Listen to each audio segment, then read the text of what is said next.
Welcome বন্ধুরা, HB goat ফার্মে আপনাদেরকে স্বাগত।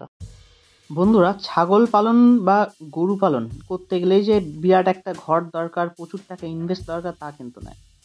এই যে আজ যে খামারের ছাগল ঘরটা দেখাচ্ছি, এটা একদম খোলামেলা। এক সাইডে পাকা দেয়াল, দুই সাইডে চাষের বেড়া, সামনেটা ফাঁকা ফাঁকা জানলা, আর সন্ধ্যের টাইমে বা রাতের টাইমে এই সামনেটা পুরো পেপার দিয়ে সিল করা থাকে, মানে বাইরের হাওয়া বাতাস ভিতরে ঢুকতে পারে না। আর ঘরের মেঝে অনেকে বলেন মাচা করতে, এই করতে, অনেক কিছু করতে, কিন্তু গ্রাম্য পরিবেশ, গ্রামের ওয়েদার, এভাবেই তিনি ছাগল পালন করছেন আজ প্রায় 18 বছর ধরে। আর ছাগল কিনা খায়, ঘাস দিচ্ছেন। সকালে দেখুন এই যে ছাগলটা দাঁড়িয়ে আছে, এই মা ছাগলটা এখন শুকনো বিচালি, আটা, ভুসি এই জাতীয় দিয়ে খাবার দিয়েছেন।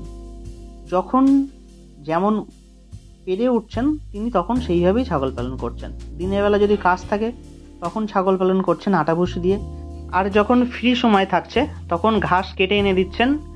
যেহেতু উনি একজন হাউস ওয়াইফ, ওনার পক্ষে সম্ভব হয় না সবসময় ছাগলগুলোকে নিয়ে মাঠে নিয়ে বসে থাকা, একটা ফ্যামিলির সাথে চলতে হলে। তো যার যেভাবে সুবিধা সে সেইভাবেই ছাগল পালন করুক, তাতে কোনো সমস্যা নেই। দেখতে হবে আমরা সারা দিনের মধ্যে তাকে পর্যাপ্ত পরিমাণে সবুজ খাবার দিতে পারছে কি, আর তাদের থাকার ওয়েদার সেটা ভালো থাকছে কি। দেখুন, এই যে খোলামেলা ঘর থাকলেও নিচে আমাদের রান্না করার পরে উনানের যে ছাই থাকে সেই ছাই ছড়ানো থাকে, আর রাত্রের দিকেও এভাবে শুকনো কাঠের গুঁড়ো টাইপের উনি ছড়িয়ে দেন, দিয়ে ঘরটাকে শুকনো রাখেন। অর্থাৎ ঘর যে দেখছেন আহামরি যে খরচা তা নয়, একটা মাটির মেঝে, তার উপরে ইট পাতানো, আর তার উপরেই ছাগলগুলো থাকে। আর খাবারের শিডিউল তো আপনারা দেখতেই পেলেন। সকালের টাইমে ইনি দানা ভুসি এই জাতীয় দিয়েই ছাগল পালন করেন, আর যখন বেলার দিকে হয় মাঠে নিয়ে যান ঘন্টাখানিকের জন্যে, আর তাও যদি টাইম না পান তাহলে মাঠ থেকে কেটে এনে দেন। তো ছাগল পালন করতে হবে বলে আপনাদের যে বিশাল ইনভেস্ট করতে হবে, প্রচুর হেডেক নিতে হবে এমন কিন্তু নয়। ঘরোয়া উপায়ে গ্রাম্য কাকিমা মাসিমারা যেমনভাবে ছাগল পালন করেন সেটাও কিন্তু লাভজনক।